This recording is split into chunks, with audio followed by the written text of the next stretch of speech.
La última hora en clave geopolítica nos lleva a poner la mirada sobre Estonia. Rusia ha violado el espacio aéreo del país y Kaja Kallas, la alta representante de Asuntos Exteriores de la Unión Europea, ha dicho que es una provocación extremadamente peligrosa.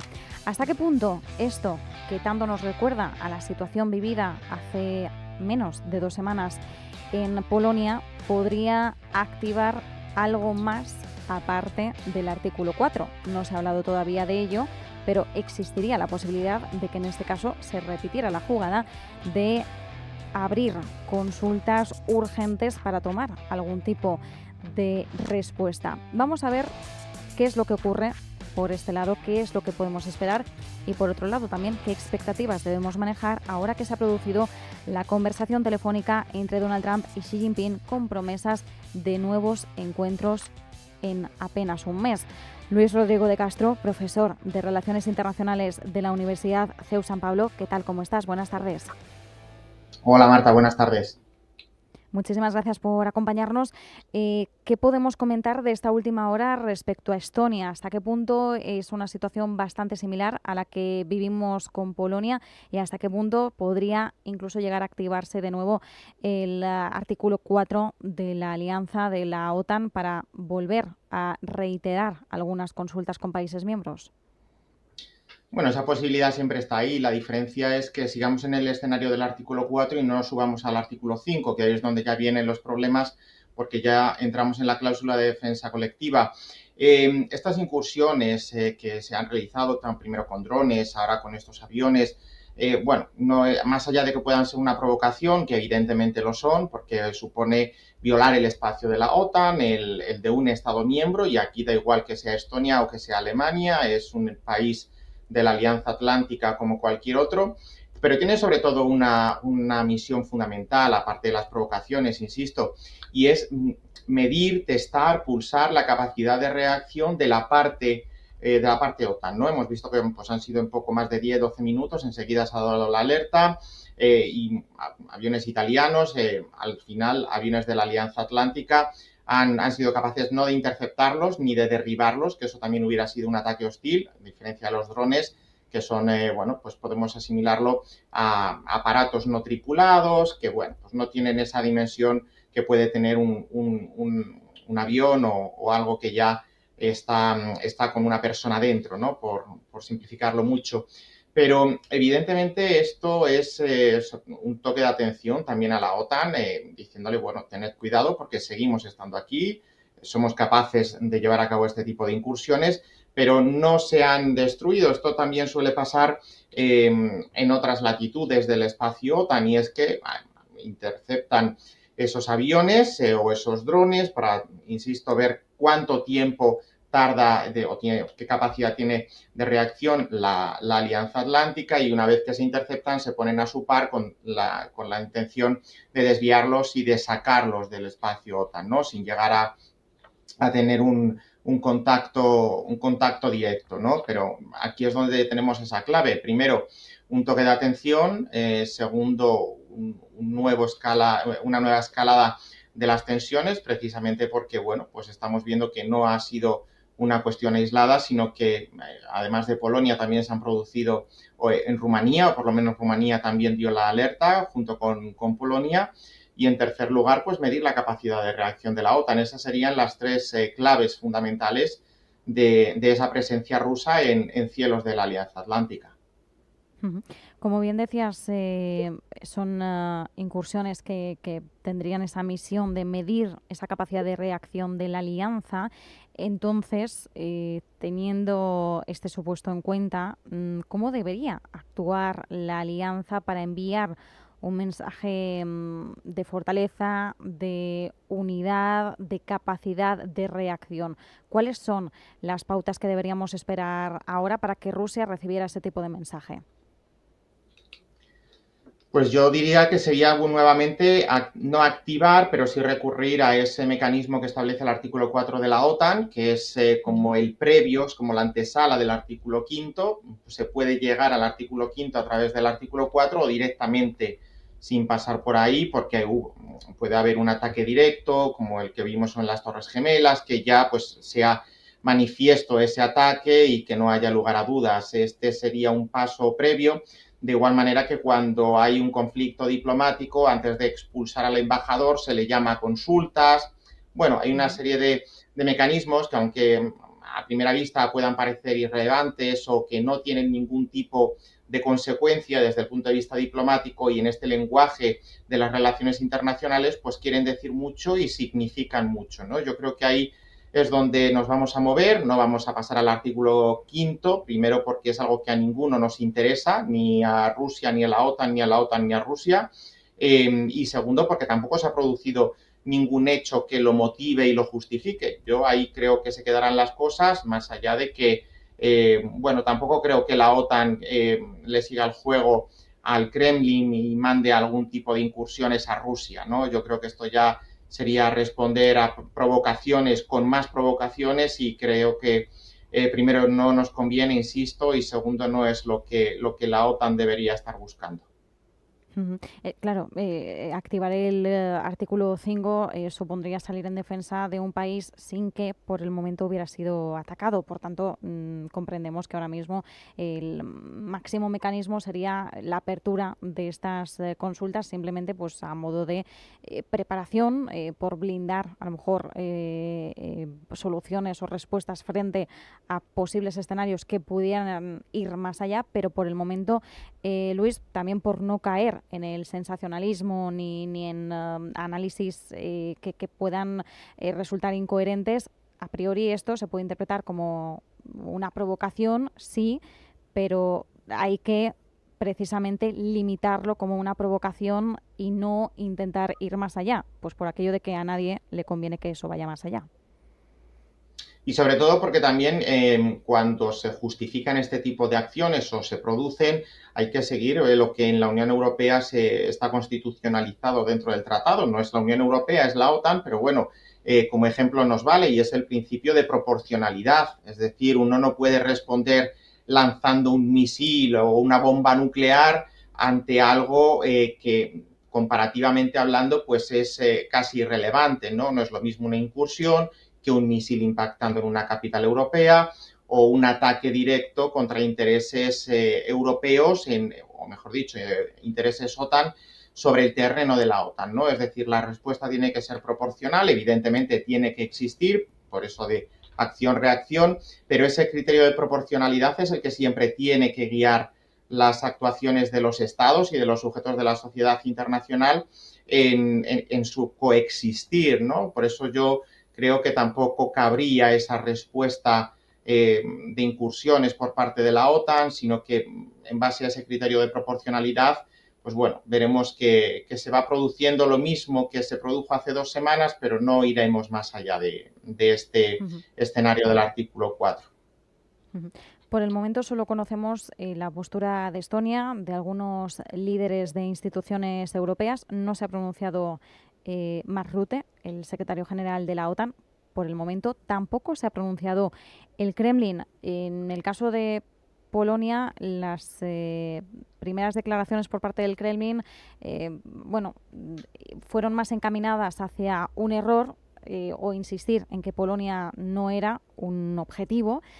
Pero, claro, en este caso podría volver el Kremlin a reiterar ese argumento de error a la espera, insistimos, de que se pronuncie porque no tenemos todavía ningún tipo de declaración oficial.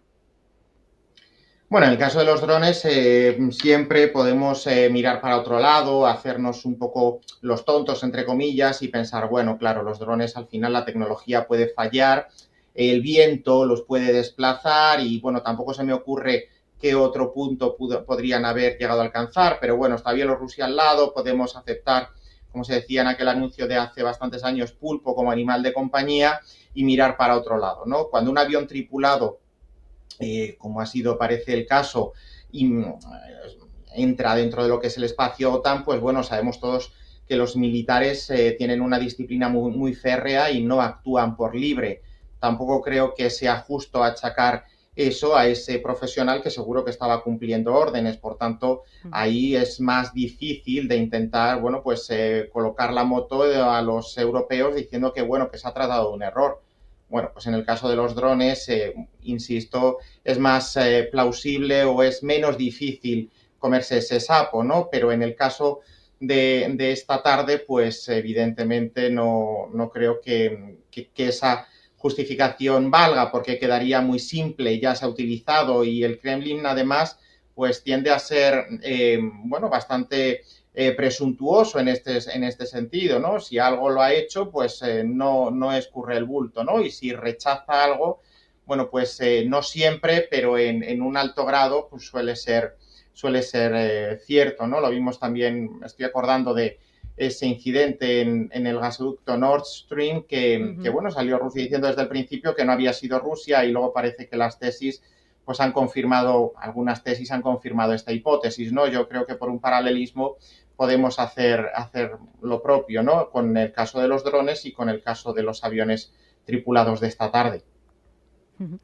Mientras tanto, ha sido un día marcado por el lanzamiento del 19º paquete de sanciones por parte de la Unión Europea. No sabemos si también la incursión en Estonia puede ser algún tipo de mensaje que vaya en línea de las últimas acciones que estamos viendo para aumentar la presión sobre el Kremlin. Lo que sí podemos afirmar es que Europa ha acelerado, y sobre todo por las presiones no tanto de Rusia, sino por las presiones de Estados Unidos. Donald Trump ha reiterado en repetidas ocasiones a lo largo de las últimas semanas que, bueno, que Estados Unidos podría aumentar la presión sobre Rusia con sanciones, pero que no lo hará hasta que Europa no prescinda al 100% de la energía rusa.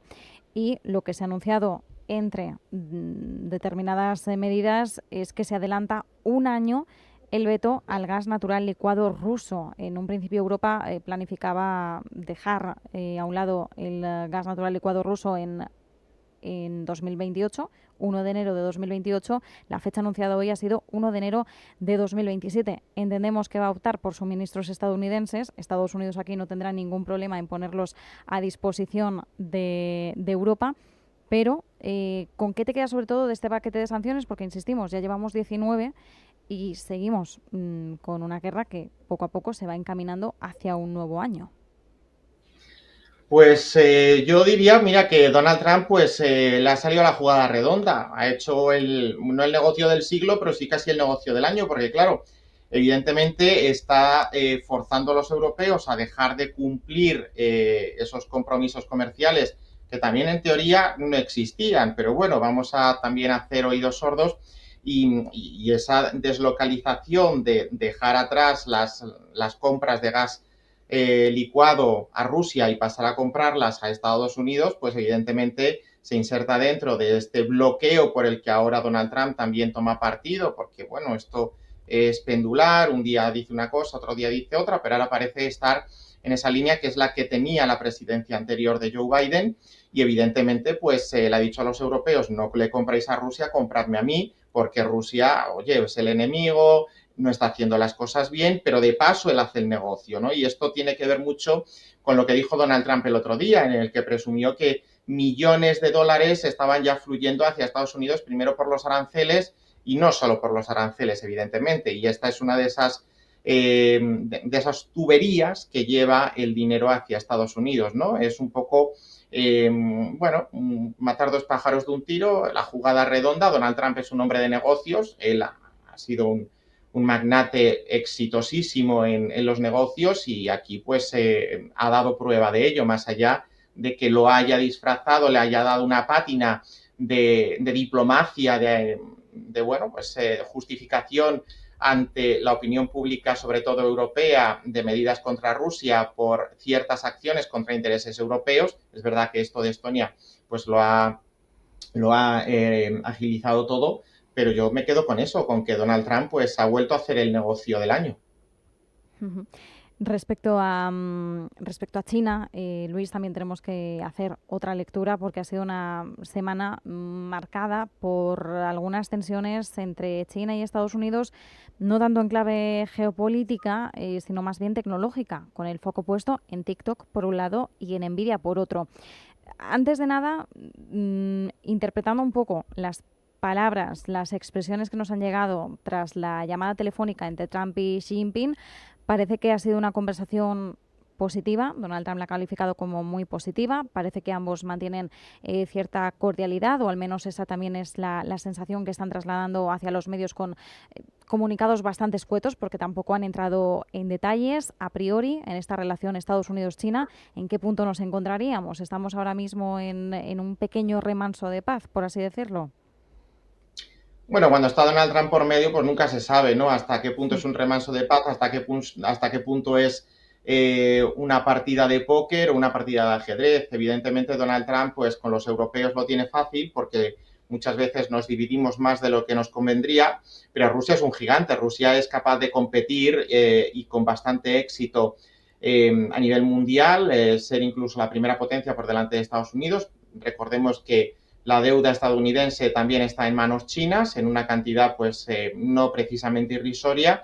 Y aquí Donald Trump, que como decía antes, es un hombre de negocios, un hombre muy exitoso en los negocios, pues sabe que aquí está jugando con alguien que le puede plantar cara, que puede tirar del hilo en el momento que le convenga o en el momento que estime oportuno y, bueno, pues no ponerle las cosas fáciles, al contrario de lo que sucede con los europeos, que Donald Trump sabe que tiene la sartén por el mango. Nosotros, bueno, pues con eso de los aranceles también damos pábulo a comprar cierto discurso suyo precisamente para mantener una relación mucho más armoniosa y mucho más fluida, pero con China esto no funciona. Él sabe que China es el gran gigante, no solo ya asiático, sino el gran gigante a nivel mundial, muy por encima de Rusia, y sabe que es el nuevo partner. Si durante la Guerra Fría tenía que Estados Unidos vérselas con Rusia, bueno, pues ahora no estamos en una guerra fría, por lo menos de carácter manifiesto, pero sí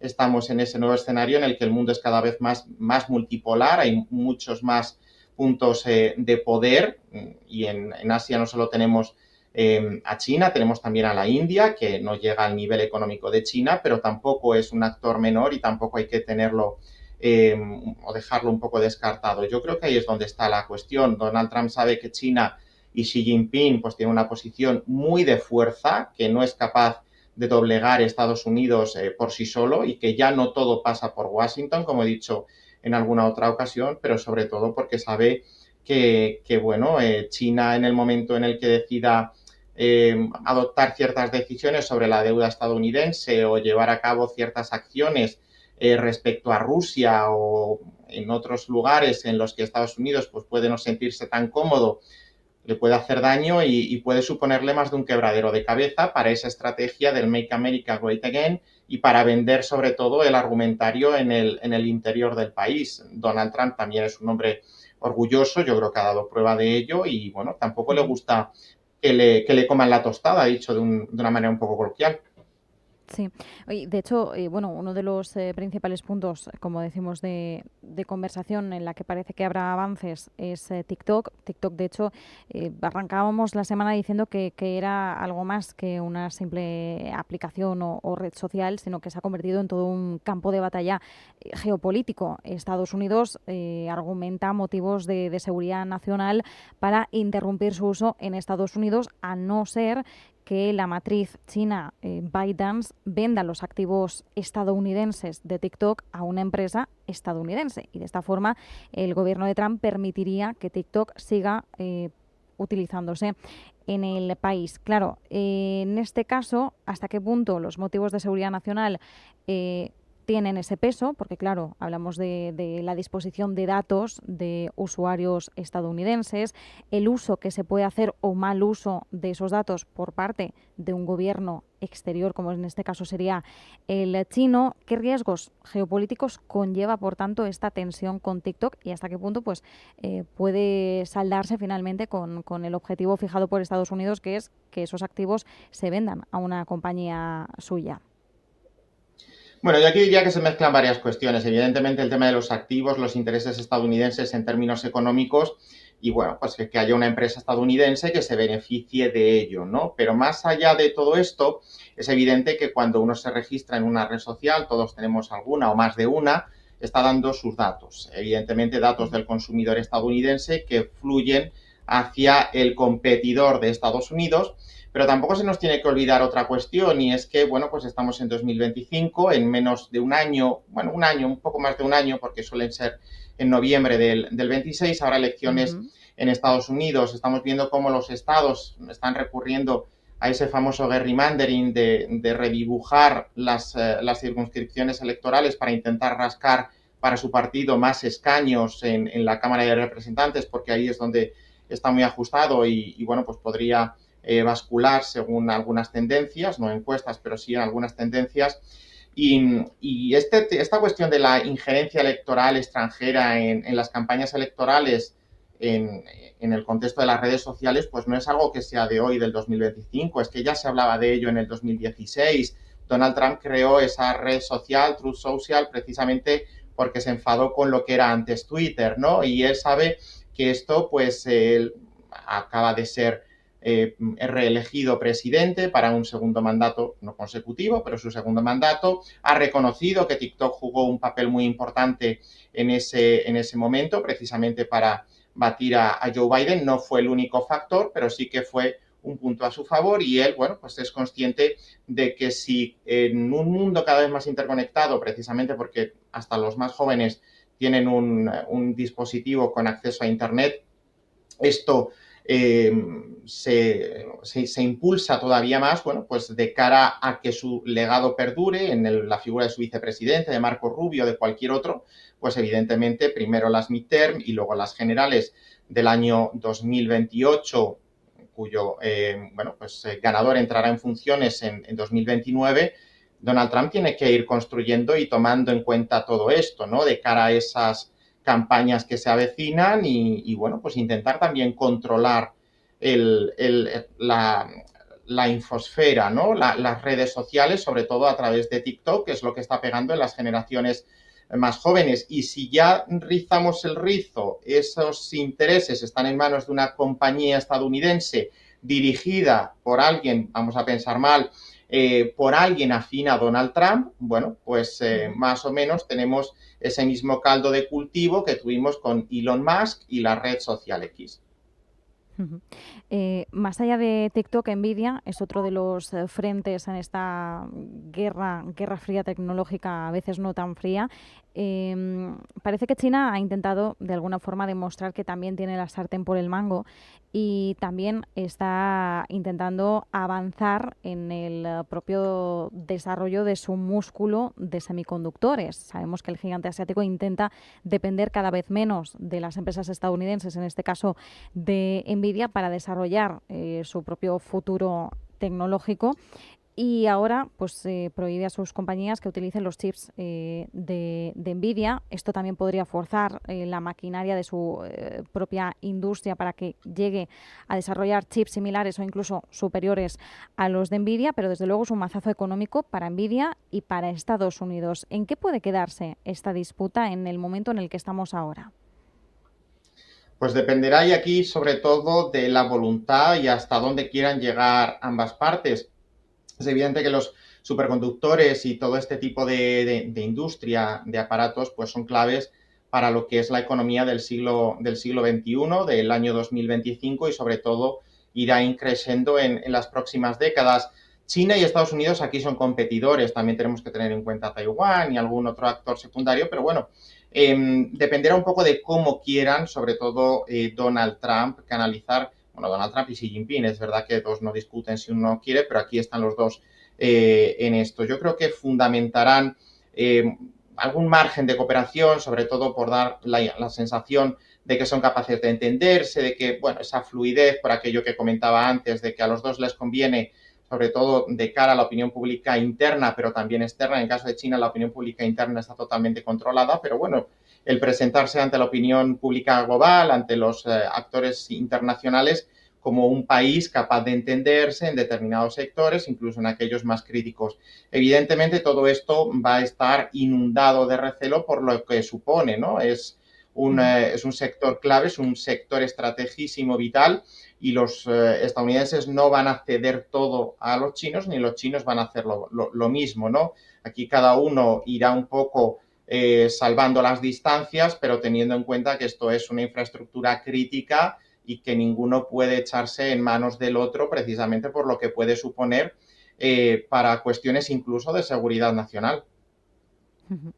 Pues veremos cómo va avanzando. Ahora, como decíamos, la mirada puesta en el próximo cara a cara entre Donald Trump y Xi Jinping. Parece que será en Corea del Sur en octubre. De hecho, en apenas unas semanas, en el ámbito del próximo congreso, del encuentro que va a haber de cooperación de Asia-Pacífico. Y veremos cómo se produce también esa cumbre que va a haber aparte de ese evento económico. Veremos en qué queda también esa reunión. Visitas también programadas. Trump dice que viajará a China en 2026. Desde el gigante asiático se nos dice que Xi Jinping en algún punto visitará Estados Unidos, pero no sabemos cuándo. Han dicho en el momento oportuno. Así que a la espera de esos próximos sucesos. Muchísimas gracias, como siempre, Luis Rodrigo de Castro. Bueno, y que tengas, por cierto, también un feliz fin de semana, profesor de Relaciones Igualmente, Internacionales de la Universidad CEU San Pablo. Gracias. Un abrazo. a vosotros como siempre.